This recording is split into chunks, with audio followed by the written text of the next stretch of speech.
For decades, Ron Howard has built a reputation as Hollywood's steady hand, the director who fosters creativity with calm authority, who treats every set like a well-rehearsed orchestra. But even the most patient conductor can reach a snapping point. At 71, the Oscar-winning filmmaker surprised everyone by naming the 6 actors who tested his limits, the performers whose on-set behavior drove him to his wits' end. From an unpredictable storm of intensity to outright rebellion from legends, these stories reveal the hidden tensions behind some of cinema's biggest names. And trust me, the actor at number 2 will absolutely floor you. 6. Tom Sizemore. On the set of Ransom in 1996, Ron Howard ruled with invisible precision.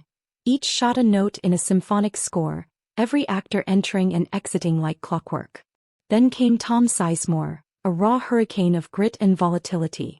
Sizemore's entrances crackled with magnetic energy, but that electricity was as likely to short out as to ignite. One moment he'd deliver dialogue with explosive force.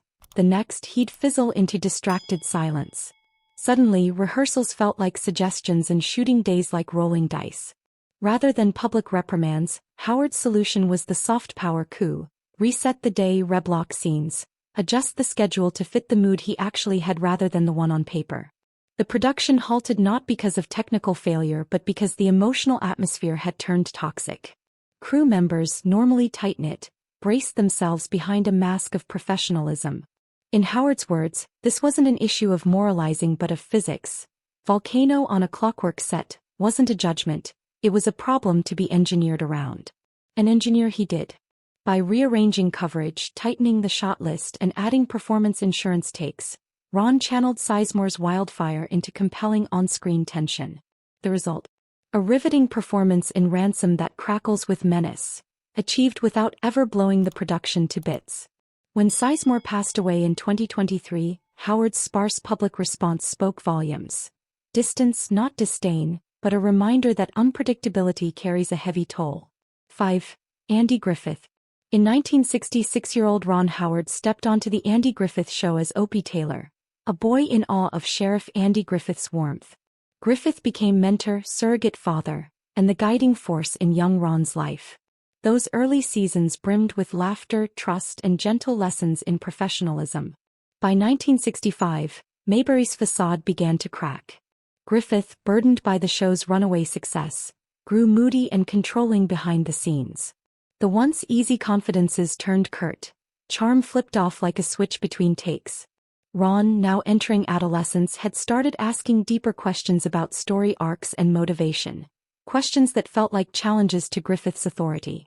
The father-son dynamic soured, not with dramatic shouting matches, but through long silences and invisible walls. Episodes once shot in effortless harmony required more direction, more negotiation.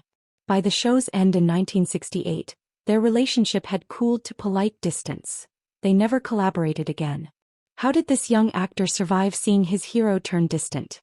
He absorbed the lesson of boundaries and emotional management. Watching Griffith's charm mask frustration taught Howard that respect cannot be demanded through fear. Later, as a director, he built his sets on empathy, clear communication, and consistent leadership. After all, America's nicest director learned that true warmth on camera must be mirrored behind the scenes. At what point do you think mentorship breaks down into tension? Share your thoughts in the comments. I'm curious to know what you think. For Russell Crowe. When Ron Howard cast Russell Crowe as John Nash in A Beautiful Mind 2001, the world seemed set for magic. Howard's disciplined orchestration facing Crowe's volcanic immersion. The collision of process and pure instinct. Almost weekly, crew members whispered of on-set debates. Crowe rewriting lines on the fly, challenging camera positions, questioning every directorial choice. Howard, ever the diplomat, would nod, adapt, then strive to protect his meticulously planned rhythm. Filming became a series of philosophical duels. One assistant director likened each scene to a sparring match. Crowe wasn't content to act. He demanded to wrestle meaning into every moment. Howard admitted later that working with that kind of genius meant you don't steer the ship so much as hold on tight and hope for the best. Yet behind the acclaimed final cut lay a drained director, negotiating brilliance without letting chaos seep through. The outcome was spectacular. Best Picture, Best Director, and a performance by Crowe that still resonates. But for Howard, the memory carried a bittersweet edge. He proved he could harness a storm without losing the narrative, yet vowed never to weather that particular tempest again. Some collaborations are meant to happen once, and this was one of them. 3. Henry Winkler. By 1974, Happy Days was Ron Howard's launchpad into cultural stardom, with Richie Cunningham embodying wholesome Americana. Then Arthur Fonzie Fonzarelli slid in on his motorcycle and flipped the script. Audiences adored Henry Winkler's leather-jacketed rebel so much that writers rewrote stories around him.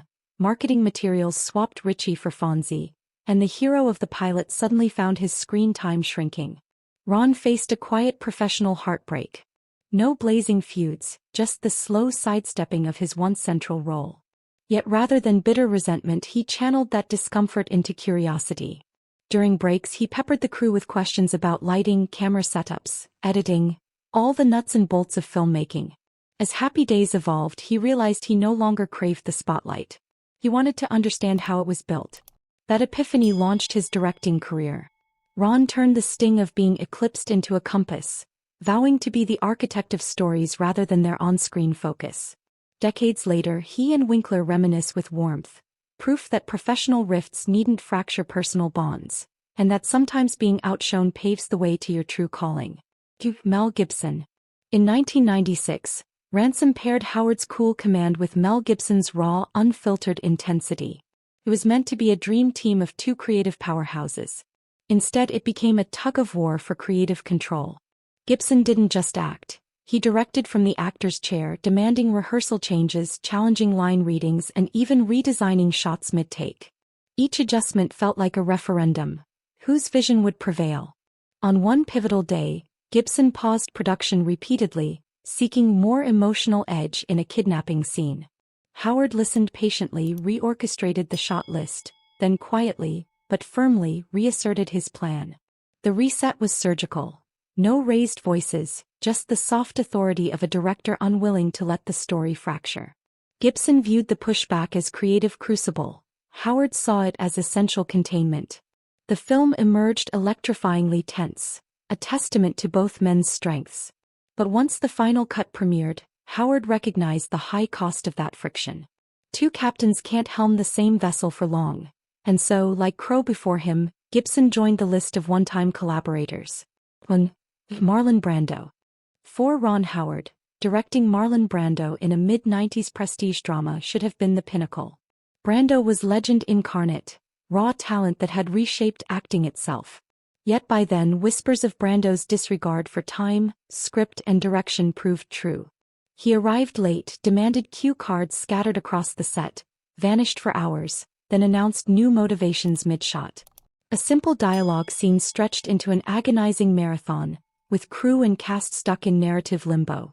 Howard tried diplomatic patience, accommodating eccentricities in hopes of coaxing out the brilliance he knew was there. But this was not artistic experimentation. It was chaos masquerading as legend.